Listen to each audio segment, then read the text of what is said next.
네, 제가 이 시간에 여기 있는 게 어색합니다. 이게 반응이 없는 아이들과 항상 있다가 이게 반응을 보이시니까 제가 약간 좀 당황스럽기도 한데, 네, 어쨌거나 오늘 하나님의 말씀을 함께 나누어 보도록 하겠습니다. 우리 옆에 분 바라보시면서 이렇게 인사해 보실까요? 설 명절 행복하게 잘 보내세요. 네, 좋습니다. 네, 오늘 살아있는 예배, 살아있는 찬양으로라는 주제로 시편 100편의 말씀을 함께 나누어 보기를 원합니다. 여러분, 이런 질문을 한번 던져보겠습니다. 여러분들은 이 예배 가운데 가장 중요한 시간은 어떤 시간이라고 생각이 드십니까? 아마 이렇게 질문해 보면 모든 게 다 좋은 시간이 아닙니까? 다 중요한 거 아닙니까? 하시는 분들도 있을 거고, 어쩌면 이 예배 시간 중에 가장 중요한 시간을 말씀 듣는 시간이라고 생각하시는 분들도 있으실 것입니다. 과연 말씀만 잘 들으면 우리는 예배를 잘 드리는 신앙을 가진 것일까요? 물론 우리가 잘 아는 말씀처럼 믿음은 들음에서 나며 들음은 하나님의 말씀으로 말미암느니라 라고 하지만, 그런 말씀만 잘 들으면 우리의 신앙은 건강한 예배로 나아갈 수 있을까요? 이 질문에 김동호 목사님이 쓰신 크리스천 스타트라는 책이 있습니다. 이분이 쓰신 이야기를 들어보니까 신앙의 상태가 좋은가, 좋지 않은가를 스스로 판단할 수 있는 방법이 여러 가지 있지만, 그 중에 가장 확실한 방법의 하나는 찬양을 부를 때 그것이 지루하게 느껴지는가, 그렇지 않은가를 살펴보라는 것입니다. 여러분들은 어떻습니까? 어떤 사람은 찬양 시간을 지루하게 보낸 사람이 있다라는 얘기입니다. 여러분, 우리가 매주 반복해서 부르는 유일한 찬양이 있습니다. 무엇입니까? 창조의 아버지입니다. 매주 부르면 부를수록 감격과 감동과 은혜가 넘쳐나는 고백을 하고 계십니까? 아니면 이 찬양은 언제까지 불러야 되는 건가? 이 찬양은 바뀌지도 않는구나, 완전 고정이구나 라고 생각하시면서 이 찬양을 받아들이고 계십니까? 저는 한국교회가 대부분 많은 실수를 했던 것 중에 하나는 무엇이라고 생각하냐면, 찬양을 준비 찬양이라는 시간으로 만들어버린 것이 참 안타까운 시간이 아닌가라는 생각을 가지게 되었습니다. 예배를 드리기 위한 준비의 시간으로 찬양을 갖는 것이죠. 그러니 준비라는 시간을 어떻게 가지게 됩니까? 예배당에 들어와서 찬양이 울려 퍼지고 고백되어지는 시간에 서로 인사하기 바쁩니다. 또 어떤 사람은 주보를 괜히 보기 바쁩니다. 또 어떤 분들은 오늘 주일 본문을 괜히 말씀을 펼쳐서 혼자 깊은 묵상에 들어가시는 시간을 만들어 버립니다. 그리고 나서 사회 보시는 목사님이나 인도하시는 목사님이 올라오셔서 종을 딱 치시죠. 땡. 이 사인은 뭡니까? 예배가 시작되었습니다. 또 어떤 분들은 올라오셔서 시간이 되었으므로 라고 하시면서 예배 시작을 알리시죠. 여러분, 이러한 것들이 쌓여서 오늘날 찬양이 어쩌면 우리에게는 별로 중요하지 않는 부분으로 여겨지고 있지는 않으십니까? 여러분, 그런 의미에서 여러분들에게 질문을 드려보겠습니다. 우리 교회가 드리는 시간이 잘못됐네요. 10시 45분부터 11시까지 찬양을 준비하는 것은 준비 찬양 시간입니까? 아닙니까? 답정너처럼 대답을 해주셔서, 찬양을 준비하는 시간이 아니라는 거죠. 찬양이 왜 준비하는 요소로 쓰여지는 시간이 되어버렸습니까? 찬양이라는 시간은 준비하는 시간이 아니라, 찬양은 예배에 있어서 가장 중요한 하나님을 향한 우리들의 선포요, 우리 모두가 믿음으로 고백하는 시간인 것입니다. 아까 초반에 김동호 목사님이 하셨던 질문이 있지 않았습니까? 신앙의 상태가 좋은가 좋지 않은가를 스스로 판단할 수 있는 방법이 무엇이라고 했습니까? 찬송을 부를 때 그것이 지루하게 느껴지는가, 그렇지 않은가를 살펴보라는 것이었죠. 여러분들, 찬양이 우리에게 어떤 것인지 모르다 보니까 지루하다 못해 찬양의 시간이 우리에게는 크게 중요하지 않는 부분으로 생각하게 돼버린 것 같습니다. 여러분, 이와 반대로 찬양을 부를 때 어떤 성도님들은 눈물의 감격으로 고백을 하시기도 합니다. 또 어떤 분들은 열정, 마음을 다해서 뜨겁게 찬양하고 온 마음을 다해서 고백하는 그런 성도가 계시다라는 것이죠. 왜 김동호 목사님은 이런 이야기를 하셨을까요? 우리의 예배가 살려면 찬양이 살아야 한다는 것입니다. 살아 역사하는 교회들을 보면 예배가 살아있다는 것을 경험하게 되는데, 이런 교회들의 특징이 있다는 거예요. 어떤 특징이냐? 그것은 말씀과 찬양이 살아있는 것을 볼 수 있다라는 것이죠. 여러분, 더 세부적으로 들어가 보죠. 예배가 살아있는 성도들의 삶은 어떠할까요? 살아있는 예배를 드리는 성도들을 살펴보면 말씀과 찬송이 살아있는 삶을 사는 것을 발견하게 된다라는 것입니다. 예배자로 모인 성도 여러분, 살아있는 예배를 드리는 삶이 되시기를 원하십니까? 그렇다면 우리의 찬양의 고백이 매일매일 일상 속에 멈춰지지 않는 고백이 되기를 축복합니다. 여러분, 마음을 다해 우리의 고백으로 날마다 하나님을 높일 수 있는 저희 모두가 되기를 간절히 소망합니다. 여러분, 어느 교회나 마찬가지로 이 예배의 순서를 살펴보면요, 말씀의 비중도 중요하지만 찬양의 비중이 이 모든 예배 순서에 많은 것을 차지하고 있다는 것을 발견하게 됩니다. 여러분, 우리 교회를 보더라도 찬양이 차지하는 비중은 어떠할까요? 여러분, 우리는 10시 45분부터 11시까지 찬양팀과 함께 찬양합니다. 이어서 영광송이 있죠.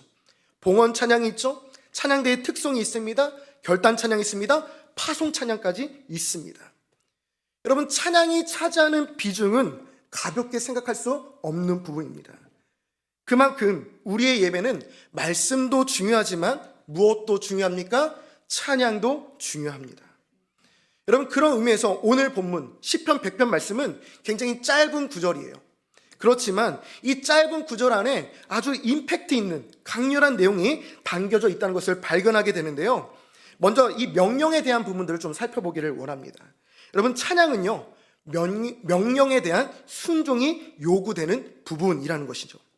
찬양이라는 것은 그냥 우리의 어떤 기분이나 어떤 상황이나 어떤 감정에 따라서 고백되어지고 선택되어지는 것이 아니라 하나님이 하나님의 백성에게 내리시는 거룩한 명령이라는 것입니다. 어떤 명령인지 한번 살펴보실까요? 1절과 2절인데요, 우리 한 목소리로 한번 읽어보도록 하겠습니다. 시작! 온 땅이여 여호와께 즐거운 찬송을 부를지어다. 기쁨으로 여호와를 섬기며 노래하면서 그의 앞에 나아갈지어다. 여기에는 세 가지 명령이 있습니다. 세 가지 명령은 무엇이냐? 즐거이 부를지어다, 섬길지어다, 나아갈지어다. 이 단어들을 우리가 조금 더 세밀하게 좀 살펴보고 나눠보기를 원합니다. 먼저 즐거이 부를지어다라는 것은 그냥 단순히 그냥 기쁘게 즐겁게 부르는 그런 의미로 말하는 것이 아닙니다. 이 단어의 원어를 보니까요, 하리우라는 원어를 쓰고 있습니다. 이 하리우라고 하는 원어는 단순히 감정의 기쁨과 즐거움으로 부르는 것이 아닙니다. 본래 하리우의 의미는 왕이 전쟁에서 승리하고 돌아오는 왕을 맞이할 때 군사들이, 백성들이 환호하는 거예요. 야, 왕이 돌아왔다. 승전을 같이 기뻐하는 거죠. 그게 하리우의 의미입니다. 왕이 즉위시할 때, 야, 우리의 드디어 왕이 세워졌노라, 박수치고 환호하고 함성을 지르는 것이 바로 하리우라는 단어입니다. 저는 이제 개인적으로 야구를 참 좋아합니다. SSG 팬인데요, 저는 인천 사람입니다. 야구 경기를 보다가 함성을 지르고 환호를 지를 때가 있습니다.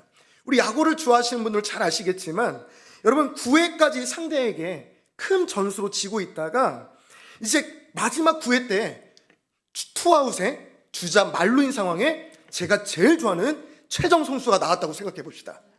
그래서 최정이 딱 타선에 들어서서 홈런을 딱 쳤습니다. 대역전극의 드라마가 쓰여집니다. 야구를 좋아하시는 분들이라면 이 짜릿한 역전에 가만히 있을 수가 없습니다. 어떻게 반응합니까? 자중하도록 하겠습니다. 청소년부였으면 했는데, 여러분, 짜릿한 이 역전의 함성을 지르는 거 바로 하리우라는 것입니다. 그런데 오늘 본문이 말하는 하리우는 좀 다른 의미가 있습니다. 어떤 의미일까요? 이것은 내적인 것에서 터져나오는 함성이 아니라 외부적인 객관적 사실에 의해서 나오는 함성의 고백이라는 거예요. 좀 어렵죠? 좀 더 쉽게 설명해 보겠습니다. 나의 감정을 억지로 짜내어 나오는 함성이 아니라 복음의 승리로 인한 함성을 외치는 선포의 고백이라는 것입니다. 무엇이요? 하리오라는 것이요. 여러분, 그런데 우리의 현실 속은 어떻습니까? 여러분, 기쁨과 즐거움은커녕 매일 씨름하며 하루하루 살아가는 것이 버거운 우리들의 삶이 아니겠습니까? 여러분, 주일 아침 되면 어떻습니까? 사춘기 아이들 교회를 가냐 안 가냐 이걸로 씨름하다가 마음이 다쳐서 옵니다. 아이를 깨워서 부지런히 교회 왔는데 준비하는 것들이 너무 바쁜 분주한 아침을 주일 아침에 맞이하게 됩니다. 여러분, 부부끼리 전날 싸우면 어떠십니까? 교회 와서 행복하게 예배 드릴 수 있습니까? 봉사하실 수 있습니까? 그렇지 못해요. 여러분, 봉사를 해야 하기 때문에 마지못해 예배 자리에 오는 경우들이 있지는 않으신가요? 우리는 각양각색의 삶의 시간을 보내다가 주일 예배 자리에 나오는 것이 어쩌면 우리에게 기쁨이 충만하기보다는 걱정, 근심, 염려, 불안, 분노, 질투, 시기, 미움, 이러한 상한 마음으로 예배 자리에 나올 때가 더 많다는 것을 우리 스스로는 잘 알고 있을 것 같습니다. 여러분, 그렇다 보니 내 마음은 기뻐할 수 없는 상황이고 감정인데 가사들은 어떻습니까? 찬양의 가사들은 기뻐할 수 없는 우리들에게 기쁨으로 하나님을 찬양하라고 부르게 만듭니다. 우리의 마음은 감정과 상황으로 완전히 그냥 억눌려져 있는데 마냥정냥 기뻐할 수 없는데 억지스러운 고백으로 나아가게 되는 찬양이 아닌가 생각해 보게 되었습니다. 그럼에도 우리가 기쁨으로 찬양할 이유는 우리의 감정에 있지 않다는 것입니다. 여러분, 우리의 상황과 현실에 의해서 하나님을 향한 찬양이 휘둘러지지 않는다는 것입니다. 어떤 이유에서 그럴까요? 예배사색이라는 책을 보니까요, 저에게 한 문단이 제 눈에 들어왔고, 이것이 어쩌면 우리의 감정과 어떤 외부적인 상황에 휘둘리지 않고 찬양할 수 있는 근거가 되겠구나라는 문단이었습니다. 제가 한번 읽어드리겠습니다. 잘 들어보십시오. 우리는 그저 약속을 믿고 사는 사람들입니다. 한 주간을 그렇게 살았고 또 한 주간도 그렇게 살 것이라는 고백의 행위로 우리는 그렇게 모여 전심으로 하나님의 구원을 기뻐하며 예배합니다. 그래서 어떤 환경에 있든지 우리는 모두 그리스도를 통한 구원을 기뻐하며 전심으로 예배합니다. 사실 이 말을 곱씹어서 계속해서 생각해 보게 되었습니다. 우리가 믿는 분은 누구이시지? 그분은 우리에게 어떤 약속을 믿게 하셨지? 또 그 믿음으로 우리의 현실 속에서 어떠한 삶을 살게 하시는지에 대해서 생각해 보게 된 문단이었습니다. 그러면서 이전에 선교제를 다녔던 시간 속에 잊혀지지 않는 예배 장면이 떠오르게 되었습니다. 제가 이제 필리핀 단기 선교를 다녀온 적이 있었거든요. 한 교회가 한 지역을 집중적으로 여러 번 계속 반복하다 보니까 그 지역을 잊을 수가 없는 거예요. 그 지역의 지명이 아스코나, 망가한, 따가따간 이 세 개의 지역을 가게 되었습니다. 가서 보았더니 얼마나 열악한 환경 속에 살아가는지요. 옆에가 강물이 흐르고 있는데 물이 까매요. 그런 걸 처음 봤습니다. 그 속에 들어가서 씻어요. 수상가옥처럼 지어진 집인데 거기서 오줌도 싸고 아무 대소 다 해요. 그 물에 떨어뜨리는 거예요. 거기에 들어가서 쓰레기도 줍고 엄청난 일들이 있습니다. 또 어떤 일들이 있나 봤더니 거기는 범죄가 너무 빈번한 곳이에요. 그렇다 보니까 출입구에 경찰이 총을 들고 서 있습니다. 저녁에 해가 떨어지잖아요. 문을 봉쇄해버려요. 그런 곳에 들어가서 봤더니 기가 막힌 상황들이 펼쳐져 있습니다. 어린아이가 임신한 상태로 돌아다니고 있고요. 마약에 중독된 사람도 있고요. 도박에 중독된 사람들도 있고요. 그냥 정신없이 바쁘게 살아가는 사람들이 그냥 그 속에 가득가득 있었단 말이죠. 근데 가서 했던 사역이 무엇이냐? 피딩 사역이었어요. 닭죽을 나눠주는 사역이었습니다. 닭죽을 나눠주기 위해서 사람들 불러 모았죠. 자, 여러분, 닭죽을 받으러 오세요 라고 해서 많은 인파들이 몰려왔습니다. 그리고서 닭죽을 나누기 전에 우리가 함께 예배를 드리겠습니다 라고 예배를 드리는데, 닭죽만 얻어가면 그만인 사람들이, 닭죽으로만 체험받고 돌아가면 되는 사람들이, 그들이 하나님을 찬양하는 고백이, 와, 우리는 성기로 갔지만 이들의 고백 속에서 많은 것을 느끼고 많은 것을 배우고 돌아왔던 시간들이 되었습니다. 여러분, 그들의 찬양은 어떻게 해서 그렇게 열악한 환경 속에서, 하나님이 없는 것 같은 상황 속에서, 하나님이 전혀 사랑하지도 않는 것 같은 그 땅에서 하나님을 예배하고 찬양할 수 있게 되었을까요? 그들의 찬양은 이미 승리하신 예수 그리스도의 은혜로 말미암아 찬양할 수 있었던 것입니다. 시편 98편 1절과 2절을 우리가 한 목소리로 좀 읽기를 원하는데요, 우리 한 목소리로 한번 읽어보도록 하겠습니다. 시작.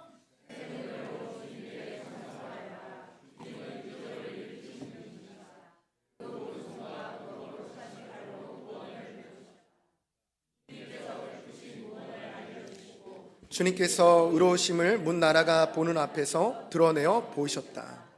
아멘. 여러분, 하나님이 행하신 놀라운 일들과 베풀어 주신 구원의 은혜를 기억하고 감사하면서 찬양하는 것은 그분의 신실하심과 능력을 기뻐하는 믿음의 표현이 된다라는 것입니다. 여러분, 그런 의미에서 필리핀 땅에서 살아가는 저들의 모든 삶의 환경을 뛰어넘어서, 우리가 살아가는 환경을 뛰어넘어서 우리의 감정과 상관없이 하나님을 즐거이 외치며 찬양할 수 있다는 것입니다.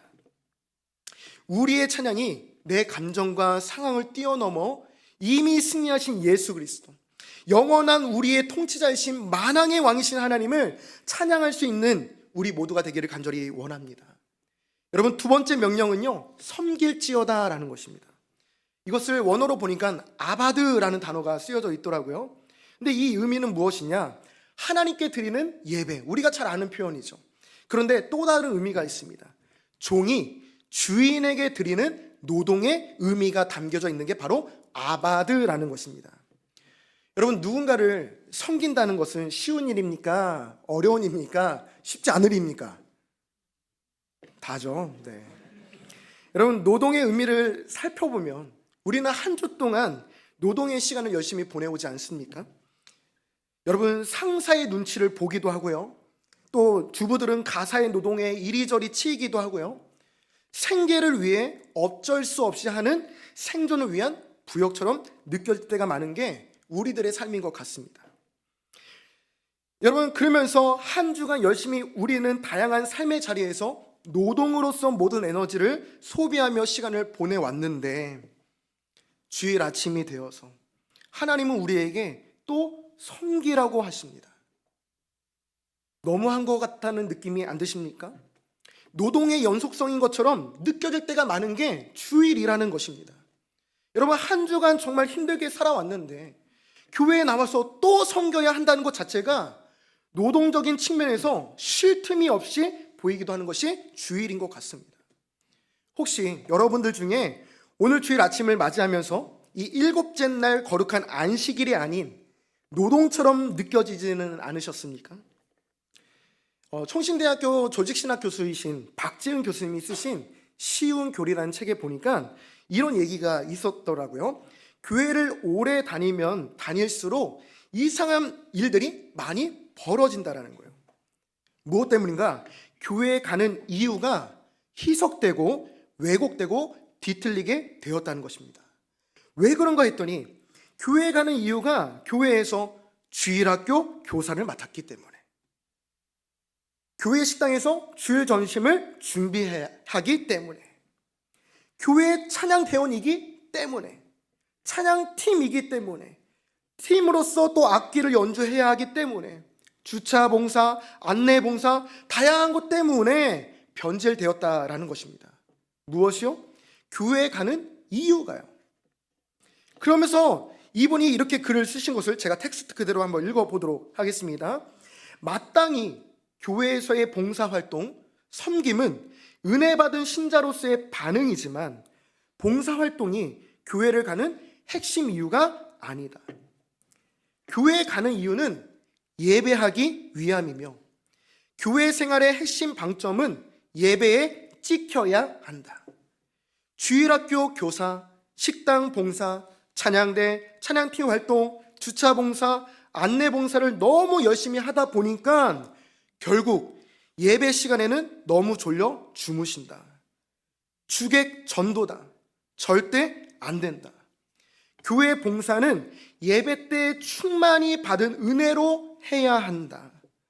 예배 때 은혜를 충만히 받지 못하면 교회 봉사는 율법주의가 되어서 우리를 올가매는 족쇄와 멍해가 될 것이다.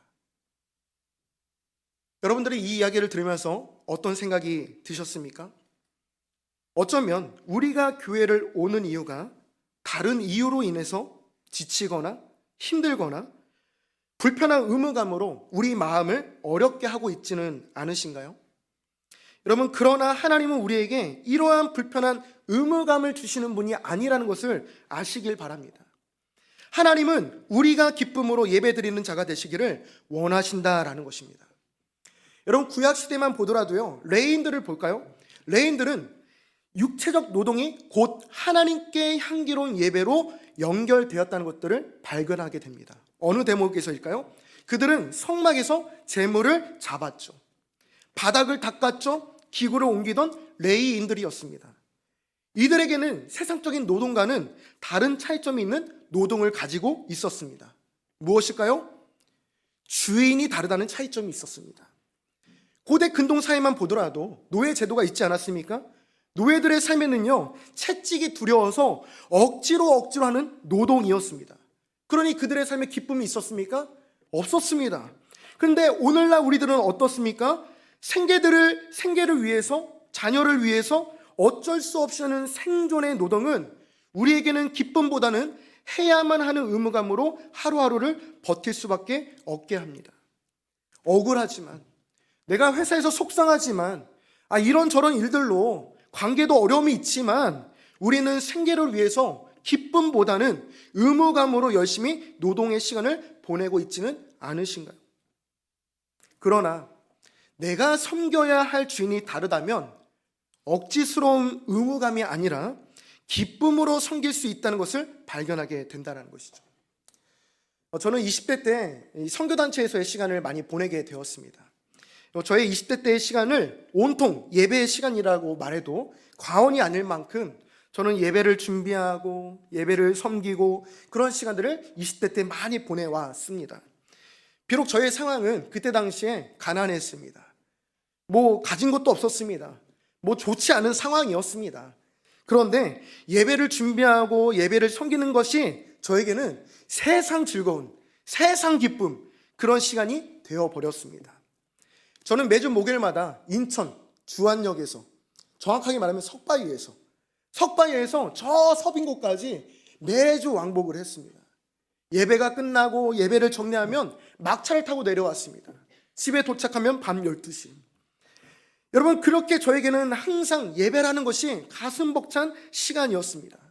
아니, 그렇게 간다고 해서 누가 알아준 것도 아닌데, 그렇다고 차비가 얻어지는 것도 아닌데, 내가 소비하는 입장이었지만 그것이 저에게는 의무감이 아니라, 그것이 어쩔 수 없이 예배의 자리로 날아가게 만드는 그런 예배가 아니라 저에게는 기쁨과 감격이 있었던 그런 예배의 시간들이었다라는 것입니다.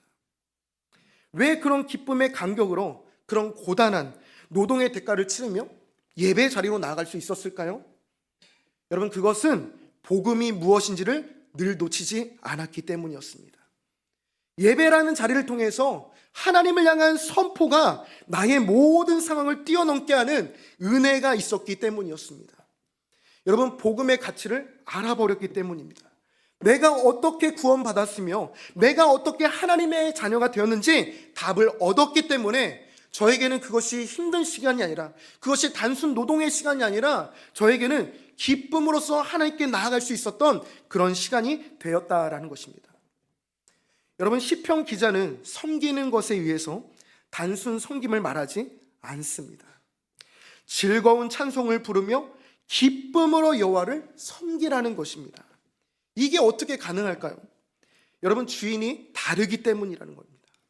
제가 어제 청소년 아이들과 제자반을 했습니다. 이제 기초반이 있고 성장반이 있는데 성장반 아이들하고 이제 교제하는 시간 속에 예배 파트를 공부하게 되었습니다.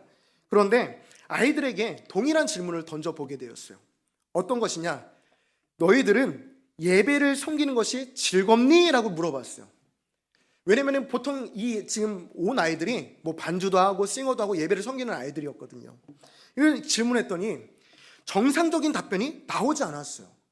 정상적인 답변은 무엇이냐? 아, 귀찮아요. 아침에 일어나기 힘들어요. 아, 엄마가 가래요. 아, 오늘 가기 싫은 날인데. 아, 시험 기간인데. 아, 안 가면 용돈 끊겠대요. 이게 정상적인 답인데 비정상적인 답이 나왔습니다. 정말 즐겁대요. 와. 여러분, 어쩌면 이런 대답을 들은 어른들은 너희가 아직 세상을 몰라. 지금은 즐겁겠지. 엄마 아빠가 다 해주니까. 야, 너희가 인생의 쓴맛을 아냐? 여러분, 이런 아이들의 진심, 저는 진심이라고 생각을 하는 이유가 있습니다. 팔은 안으로 굽기 마련이거든요. 여러분, 이 아이들의 이 진심 어린 고백은 저에게는 가볍지 않게 들렸습니다. 왜 그럴까요? 그 아이들도 나름 힘들어요. 나름 어려워요. 나름 고통 속에 살아가고 있거든요. 그런데도 예배를 섬기는 것이 즐겁다? 이런 비정상적인 표현이지 않습니까? 여러분, 우리들의 첫 마음도 어쩌면 이러했던 시간이 있었을 것입니다. 그러나 우리가 교회에 오는 이유가 다른 것으로 인해 희석되어져 억지스럽거나 의무감이 우리 안에 있지는 않으신가요? 그러나 우리 안에 다시 하나님을 향한 기쁨이 회복되어지고 하나님을 향한 예배를 통해 은혜로 충만해지는 우리가 되어서 기쁨으로 예배를 섬기며 나아갈 수 있는 우리가 되기를 간절히 소망합니다. 여러분, 1절과 2절의 마지막 세 번째 명령은 무엇이냐? 나아갈지어다 라는 것입니다. 원어를 보니까 보우라는 단어를 쓰고 있더라고요. 무슨 뜻이냐? 들어오다, 가까이 가다, 이런 뜻이 있어요. 이것은 성소의 문을 열고 왕에 계신 지성소 쪽으로 한 걸음 더 움직이는 역동적인 동사를 말하고 있습니다. 여러분, 찬양이라는 것은요, 하나님께 더 가까이 나아가는 것이라는 것이에요. 이 말이 무슨 말일까요? 우리는 그냥 구경꾼으로 와 있는 것이 아니라는 것입니다. 그냥 관람자처럼 앉아 있는 것이 아니라는 것입니다. 여러분, 제가 종종 예배 때 쓰는 표현이 있습니다. 무엇이냐? 벤치 워머예요. 들으셨습니까? 들어본 적 있으십니까? 여러분, 이것은 스포츠 경기에서 주전 선수가 아니어서 경기장 안에 들어가지 못하고 벤치에 앉아 교체되기만을 기다리고 있는 후보 선수를 말하는 것입니다. 여러분, 경기에 뛰어 들어가지도 못하고 의자에 계속 앉아 있다 보니까 엉덩이 열기로 따뜻하게 데우고만 있다가 그냥 돌아가는 거죠. 그게 벤치 워머예요. 여러분, 유니폼은 입고 있지만 경기장에 들어가지는 못합니다. 경기에 기여를 하지 못해요. 경기장 바로 옆에는 앉아 있지만 경기의 흐름과는 분리된 상태에 놓여진 게 벤치 워머라는 거예요. 여러분, 우리의 예배도 마찬가지일 수 있습니다. 여러분, 그리스도인이라는 이름을 잊고 우리는 예배당이라는 벤치에 앉아 있습니다. 하지만 찬양이 시작되었는데도 내 마음은 여전히 문 밖에서 서성이는 것처럼 느껴지고 있습니다. 주보를 뒤적거리고 오늘 점심 메뉴는 뭐 먹을지 생각을 하고 있고, 옆 사람을 관찰하고 오늘 이 사람이 왔나? 저 사람은 무엇을 입고 왔나? 저 사람은 어떻게 예배드리고 있나? 이런 것들을 관찰하고 우리는 몸은 예배당 안에 있지만 영적으로는 여전히 경기에 참여하지 않는 벤치 워머로 머물러 있다 돌아가는 경우가 있다라는 것이죠. 그러나 오늘 본문은 우리에게 명령합니다. 벤치에서 일어나 실제 경기가 벌어지는 이 필드 안으로 뛰어 들어가라고 말하고 있습니다. 여러분, 우리의 예배는 단순히 이렇게 설교를 전하는 사람이나 그냥 찬양팀이 경기를 대신 띄워주는 주전 선수이고, 어쩌면 앉아있는 성도들은 관객인 예배가 어떻게 하면 익숙할 수도 있는 그런 것이 아니라고 말하고 있는 것입니다. 여러분, 시편 100편 1절을 뭐라고 초대하냐? 온 땅이여 여호와를 찬양하라고 말하고 있습니다. 모든 피조물에게 나오라고 명령하고 있는 것이죠. 즉 예배의 모든 현장에는 후보 선수가 없다라는 거예요. 모든 성도가 하나님의 임재 안으로 직접 진입하는 주전 선수가 되어야 한다라고 말하고 있는 것입니다. 여러분, 매주일 하나님께 드려지는 이 예배, 앉아만 있다가 가는 관람객으로 오신 것입니까? 아니면 하나님의 임재 안으로 뛰어들러 오셨습니까? 오늘 이 자리에 함께하는 모든 분들이 하나님의 임재 가운데 함께 나아갈 수 있는 시간이 되시기를 축복합니다. 여러분, 그렇다면 1, 2절에서 우리가 살펴본 대로 하리우, 아바드, 보우, 이 일시적인 감정으로 끝나지 않으려면 무엇으로 한결같은 우리의 마음을 다해 하나님을 찬양할 수 있을까요? 그것은 우리 안에 흔들리지 않는 지식이 있어야 하는 것입니다. 내가 누구이며 내가 지금 누구 앞에 서 있는지를 아는 지식이요. 여러분, 그 지식이 없다면 우리의 찬양은요, 공허한 소음에 불과할 수밖에 없습니다. 여러분, 3절을 한번 보실까요? 우리 3절 말씀 다 함께 읽어보겠습니다. 시작.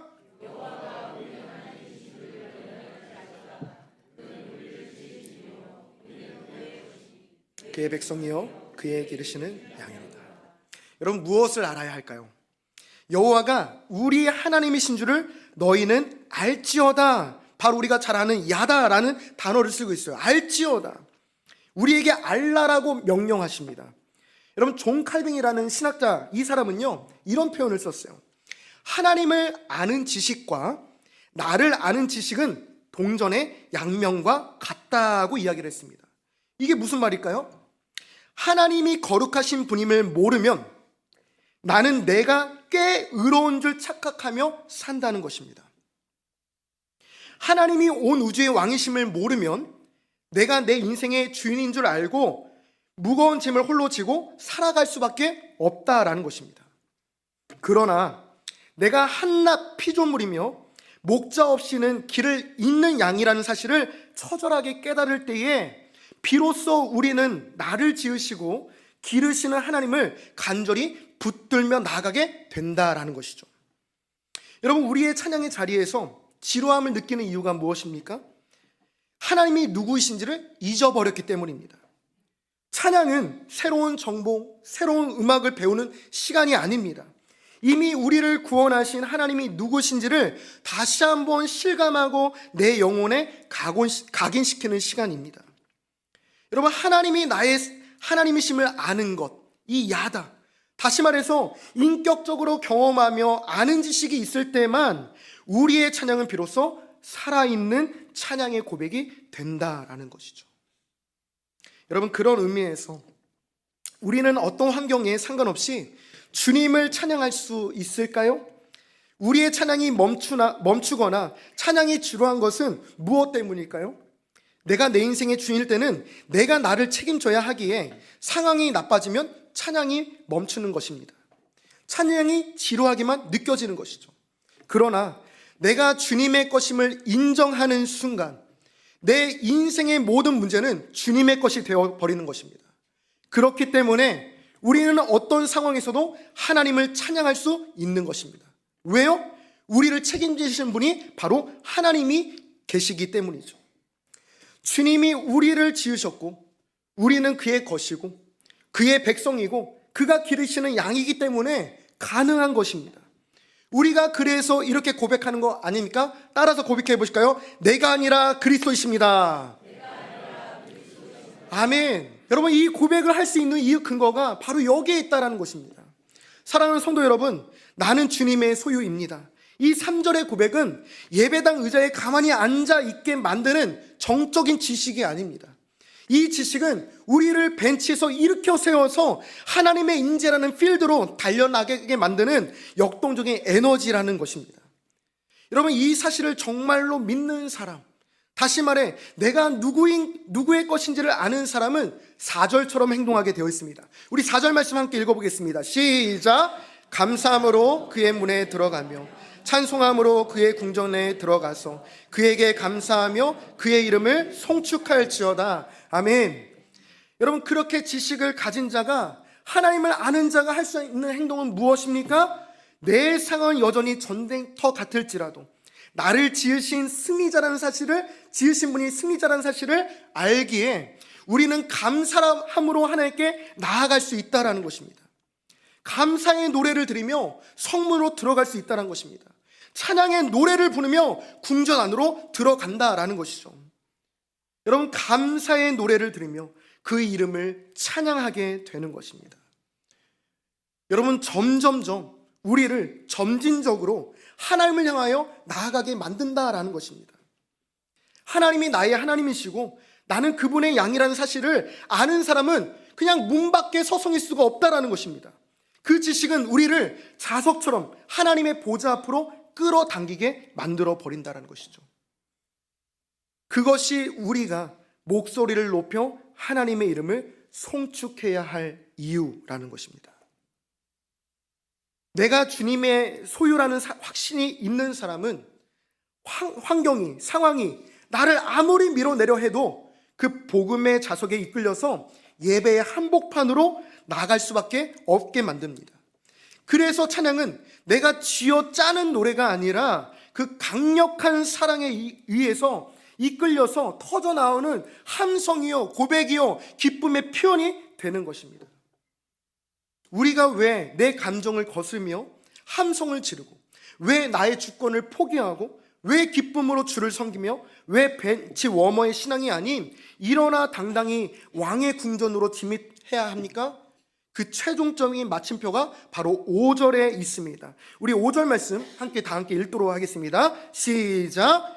여호와는 선하시니 그의 인자하심이 영원하고 그의 성실하심이 대대에 이르리로다. 아멘.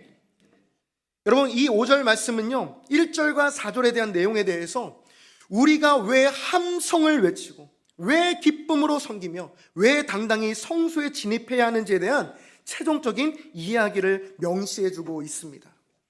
여러분, 5절의 앞부분에 시작하는 원어를 살펴보니까 원래는 이렇게 시작해요. 왜냐하면, 1절과 4절을 아울러서 왜냐하면 여호와는 선하시기 때문이다. 그의 인자하심이 영원하시기 때문이다. 그의 성실하심이 대대에 이르시기 때문이다. 그러니 우리는 즐겁게 기쁘게 어떤 상황을 뛰어넘어 하나님을 찬양할 수 있는 것이다 라고 말해주고 있는 것입니다. 여러분, 우리들의 삶은 때로 선하게 보이지 않아 보입니다. 한 주간 삶에 눈물과 고통뿐 다른 것은 찾아볼 수가 없는 것이 우리들의 삶인 것 같기도 합니다. 그러나 성경은 여호와는 선하시다라고 선포하고 있습니다. 우리의 상황이 어떠하든지 하나님은 본질적으로 선하신 분이라는 것입니다. 그 선하심이 우리를 지으셨고 우리를 구원하셨다는 것입니다. 그래서 우리는 그 선하신 하나님을 믿기 때문에 우리는 어떤 상황에도 어떤 감정에도 찬양하며 하나님께 나아갈 수 있다라는 것이죠. 때로는 우리의 열정이 식을 수도 있습니다. 찬양할 기분이 아닐 때도 있을 수 있습니다. 하지만 우리를 향한 하나님의 언약적인 사랑, 그 헤세드는 영원하다라는 것입니다. 우리가 예배의 자리에 실패하고 넘어졌을지라도 오늘 다시 일어날 수 있는 이유는 이 영원한 사랑이 우리를 붙들고 있기 때문입니다. 살아있는 찬양은 내 안의 열정을 짜내는 고역이 아니라 나를 향한 하나님의 식지 않는 사랑에 전율하며 반응하는 것입니다.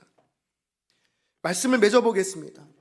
사랑하는 성도 여러분, 오늘 우리가 시편 100편 말씀을 통해서 살아있는 찬양은 그냥 단순히 목소리를 높이는 고백이 아니라는 것을 발견하게 되었습니다.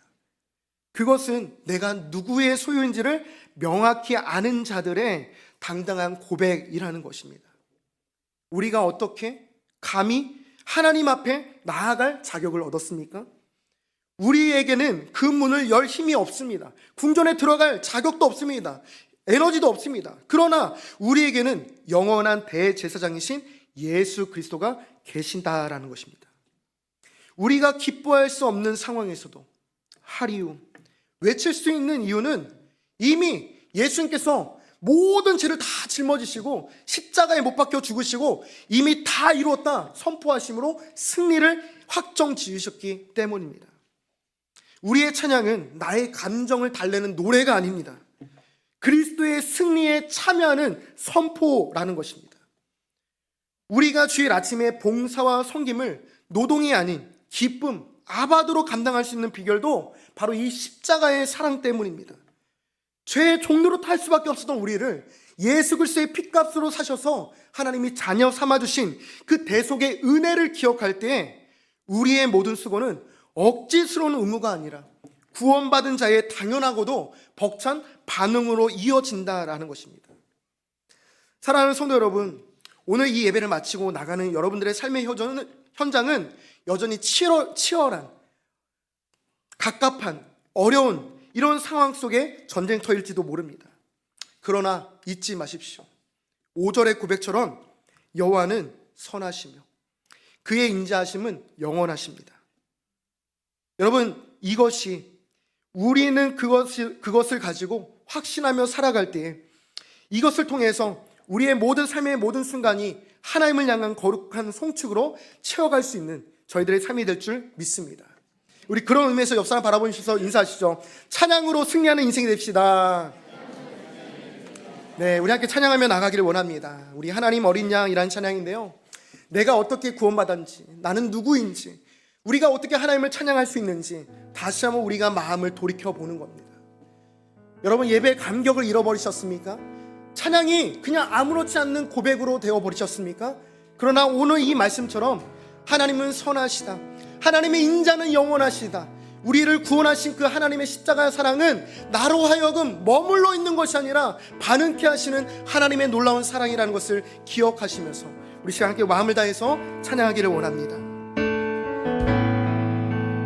하나님 어린 양,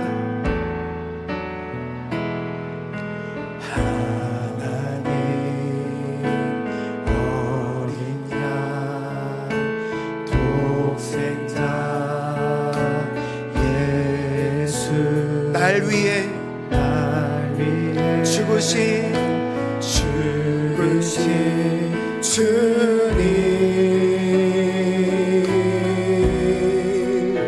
줄리신 그 보혈이 나의 죄를 정결케 하시며 정결케 하네 내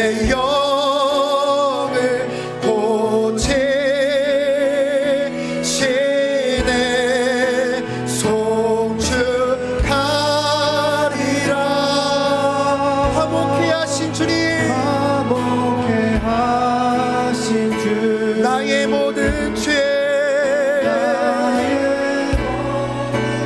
깨끗게 하셨네. 우리 주님 앞에 고백합시다. 송축하리라.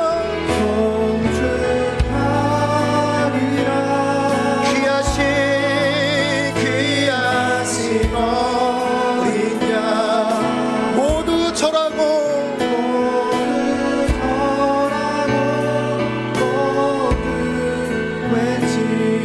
다시 한번 처음부터 가사를 생각하시면서 함께 고백하겠습니다. 하나님 어린 양,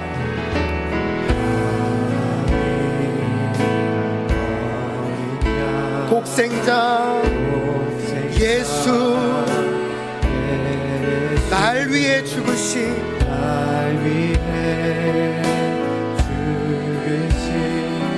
주님, 줄리신 그 보혈이 나의 죄 정결케 하네. 우리의 영을 새롭게 하실 주님 앞에 우리 마음과 뜻과 온 힘을 다해서 우리 함께 고백하며 찬양하기를 원합니다. 송축하리라. 화목케 하신 주, 나의 모든 죄 우리 두 손을 높이 들고 함께 고백하겠습니다. 송축하리라.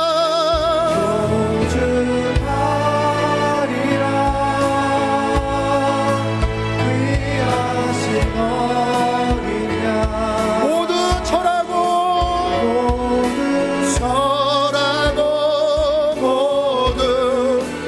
다시 한번 고백하겠습니다. 내가 영원토록 주님을 송축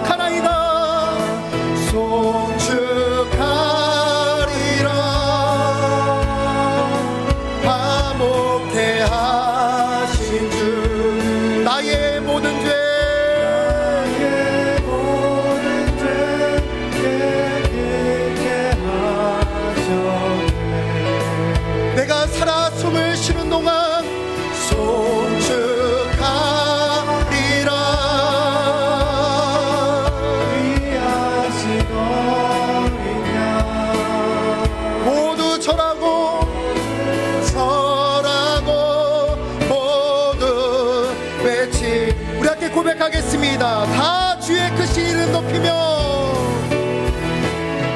다 주의 크신 이름 높이며, 우리에게 행하신 위대한 일 감사하세.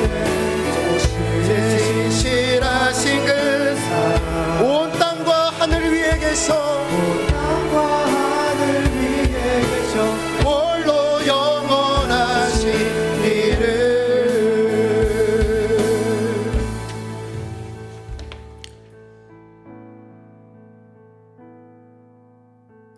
우리 시간 함께 기도하기를 원합니다. 이 시간 기도하실 때에 지금도 살아계셔서 우리 찬양 중에 거하신 여호와 하나님을 높여 경배하는 제가 되기를 원합니다. 우리가 하나님을 즐거이 노래하며 기쁨으로 섬겨야 할 거룩한 이유들을 붙들며 살아갈 수 있는 은혜를 주시길 원합니다. 이 시간 하나님 예수 그리스도의 십자가 보혈로 우리의 메말라 버린 심령을 적셔주시고, 우리가 영적으로 무감각했던 모든 것들이 다시 회복되어지는 역사가 이 시간 있게 하여 주옵소서. 내가 누구의 소유인지를 잊어버리며 방황했던 지난 날을 뒤로하고 이제 우리를 지으시고 기르시는 선하신 목자 하나님을 신뢰하며 나아가는 우리가 되게 하여 주옵소서. 세상이 잊을 수 없는 승리의 함성이 터져나오게 하시고 모든 삶의 현장이 하나님의 영광을 드러내는 거룩한 삶의 예배가 넘쳐나는 삶이 되게 도와달라고 이 시간 우리 주여 한번 외치와 함께 기도하며 나가도록 하겠습니다. 주여, 하나님 아버지 감사합니다. 우리의 삶 가운데 아무것도 아닌 인생을 돌보시며 우리를 구원하여 주신 하나님의 십자가의 은혜와 사랑을 찬양합니다. 우리의 감정과 우리의 환경과 우리의 상황에 의해서 반응하는 예배가 아니라 하나님 나를 위하여 십자가에 못 박히시고 하나님 부활하시며 이미 승리하신 하나님을 바라보며 살아가는 믿음을 허락해 주심을 찬양합니다. 우리의 삶 가운데 하나님 이제는 우리 모든 고백들이 하나님의 은혜로 말미암아 고백되어지는 선포가 되게 하여 주옵소서. 비록 나의 삶의 환경은 그러하지 아니할지라도, 비록 내 감정은 기쁨도 없고 감격도 없고 슬픔과 고통의 눈물뿐이지만 그럼에도 불구하고 나를 지으시고 나를 영원토록 함께 하시는 주님을 바라보기를 원합니다. 여호와는 선하시니 그의 인자심이 영원하고 그의 성실하심이 대대에 이르리로다. 아멘. 하나님 이러한 고백이 내 모든 삶의 고백 가운데 넘쳐나게 하여 주옵소서. 나보다 주님의 이름을 부르며 그의 온전하신 이름을 찬송하며 그를 삶으로 나아갈 수 있는 인생 될 수 있도록 만들어 주시옵소서. 그렇게 하신 주님을 찬양합니다.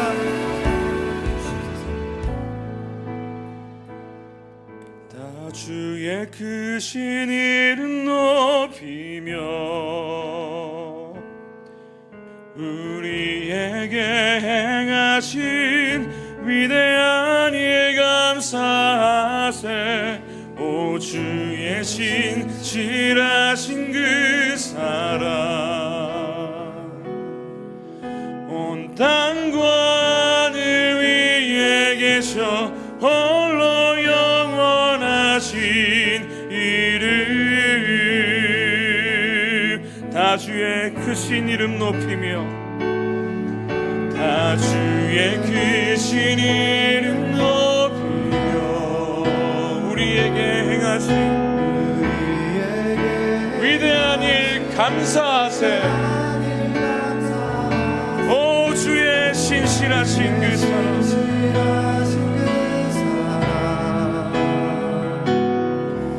온 땅과 하늘 위에 계셔 홀로 영원하신 이름. 우리 다시 한 번 더 고백합니다.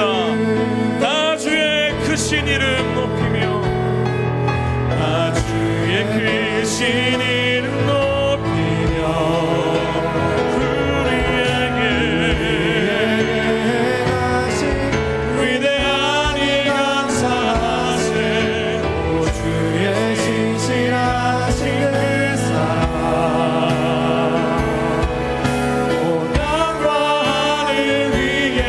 계셔 홀로여. 우리 자리에서 다 같이 일어나셔서 다시 한 번 더 믿음으로 선포합니다.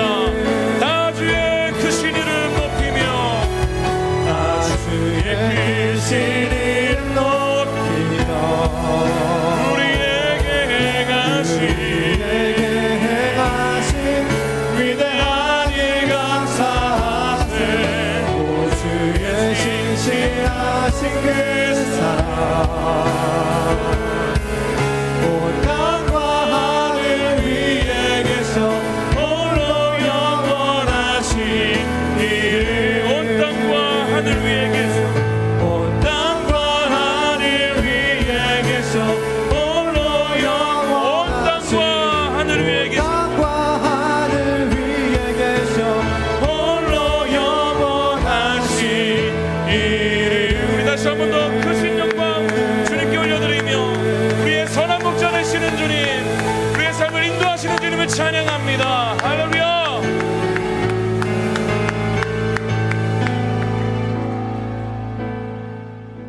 주님, 그렇습니다.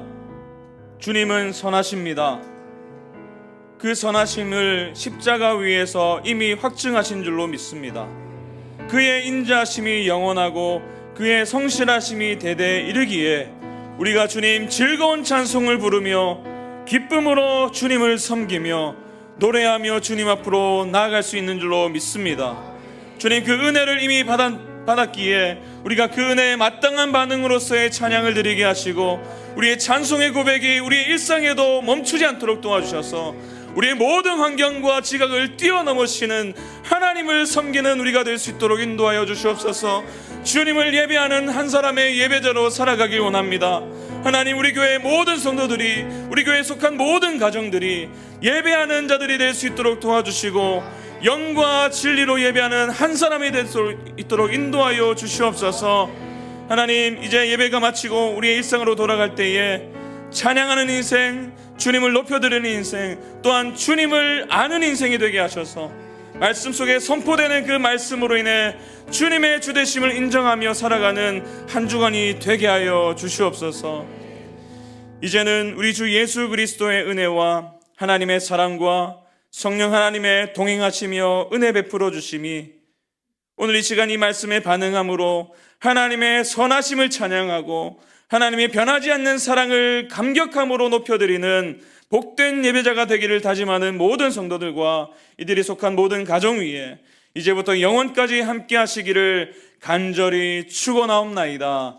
아멘.